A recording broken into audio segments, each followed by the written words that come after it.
I'm still adjusting and I'm still having a culture shock. Wow.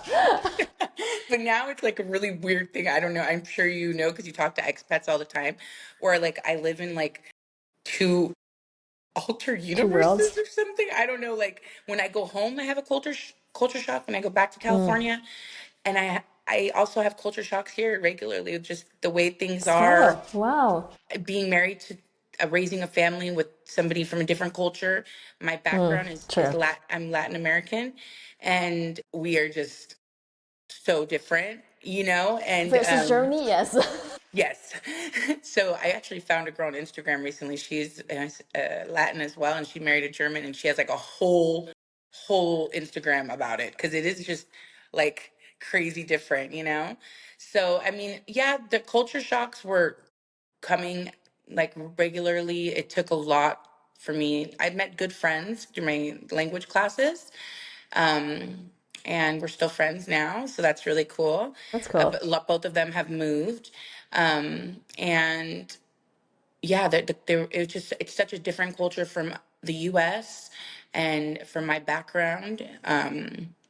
There's tons of things I can mention. Like there's just so much. What's the first one that comes? Oh, just the hello. Yeah, No, we're I good. mean, no. I mean, Oh, them saying hello. Like, you walk into a store and you're like, "Hi, like, I'm here to buy something. Does anybody want to yeah. help me?" Like, are they don't work on commission, obviously, and you're just like, okay. So, what I've done, what I've managed to do over time is I've managed to bring my personality, which is pretty big, to them. So they can't really get away from it. So I'm just like, when I get to the store, if they're not gonna greet me, then I just greet them and hi, and I smile. And if they don't smile, I'm like, oh my God, well, they must be having a bad day. So I don't take anything personally like I used to. I used to be very sensitive Yeah. about things like that because I, I come from a hi, how are you? Or Yeah. oh, you look nice. I like your shoes, or your hair looks good kind of culture to a culture where it's like just eye, Whoa. eye contact and that's it, and no smile and no blinking. So that is probably the people are definitely the biggest culture shock, I would say. But I love how you say I've just accepted it, but I still, keep my personality and bring it there, but don't take offense. It's great. So you're still like blending the two of you know how they work. That's it. Yeah, But you're staying true to yourself. It's part of yourself, and that's how it's gonna be. exactly.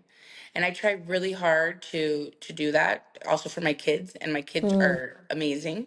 Um, because I don't want them to, I don't want to fall into a way that I'm not. I want to stay authentic to myself. And then maybe people will learn from me. And honest, not people, but like neighbors and people in the buildings or whoever will also be like, oh, maybe it's nice to smile and say hello, Yeah. or, or like, so I've learned over the years, I have taught myself they don't mean any harm. That's just a cultural thing. They're not, they don't hate you. You're not offending them. They're just who they are.